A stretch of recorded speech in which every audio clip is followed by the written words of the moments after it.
Hello students, this is Dr. T.G. Uma from Maharani's College. So I'm here with Advanced Corporate Accounting, session 59, covering a problem on liquidation of a company. So I've discussed about various problems under liquidation in my previous sessions. Now let us see what do we have here in this particular problem.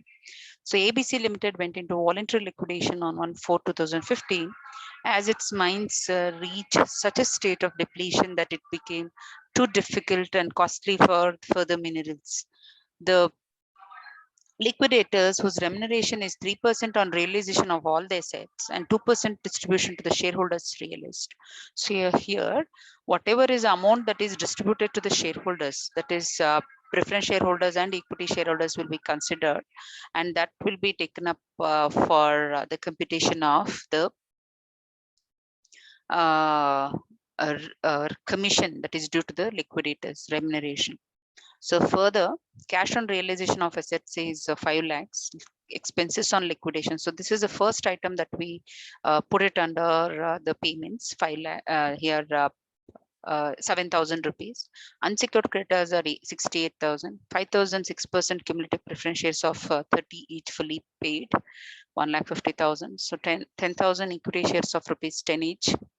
So that works to 1 lakh. General reserve is at 1,24,000. So profit and loss account is credited with a credit balance of rupees 20,000. So preferential creditors are 9,000 rupees. So dividend on preference shares have been paid up to 31st March 2015 here. So and automatically becomes payable when profits are available. So here, this is what is a problem. So now let us look into how do we check out the liquidator's final statement. So first on the receipt side, we write down the amount that is realized, so 5 lakh rupees. So next is the liquidation expenses. So if you go with the preferential creditors, first is the liquidation expenses. So liquidation expenses are given in the problem to be 7,000. So now we work out the liquidators remuneration. First is we work out the on the asset realized. 5 lakhs is the amount that is realized from the asset. So 5 lakhs into 3%, 15,000. On the shareholders, this we work it out in the end. So this we keep it on the hold. Then the preferential creditors. So next, it's given in the problem that the preferential creditors are 9,000. So that is written. Next is unsecured creditors, which is 68,000. So unsecured creditors is taken up.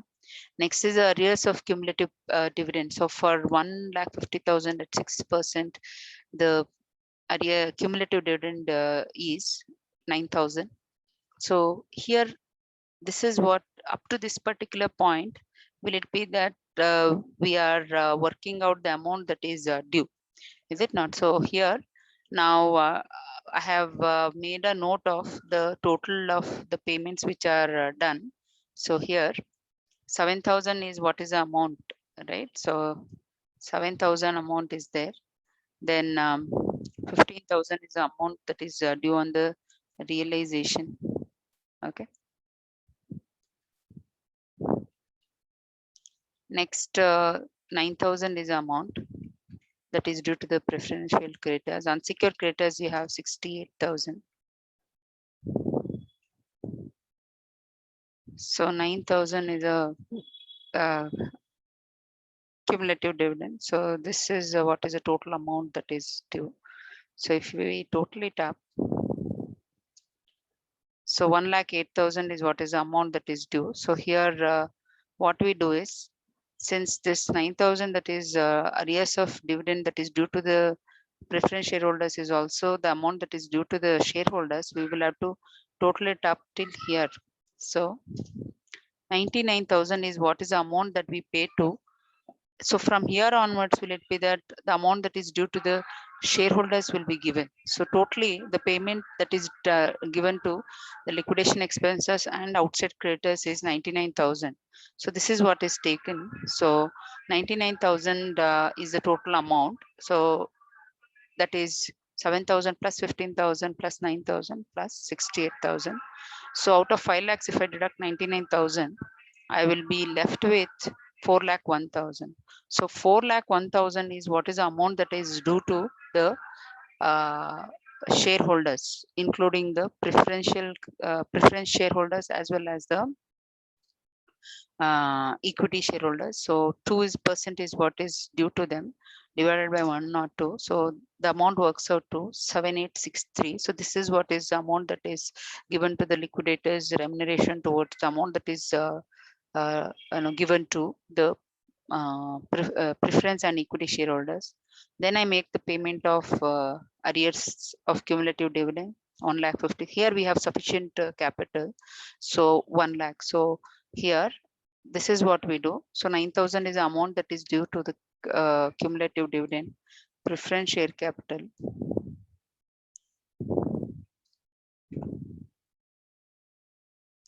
Then equity share capital. So if we totally tap 3,08,000 is what is the amount that is given. So to this I have to add 7863. So this is what is the total amount that is paid now. So now we can work out the surplus here. Out of 5 lakhs, this is the amount that is due. So we are left with 1,34,137. So here in this previously there was insufficiency of funds. In this particular problem we are having sufficiency of funds, so there is surplus. So this is how we work out the liquidator's final statement in case of liquidation.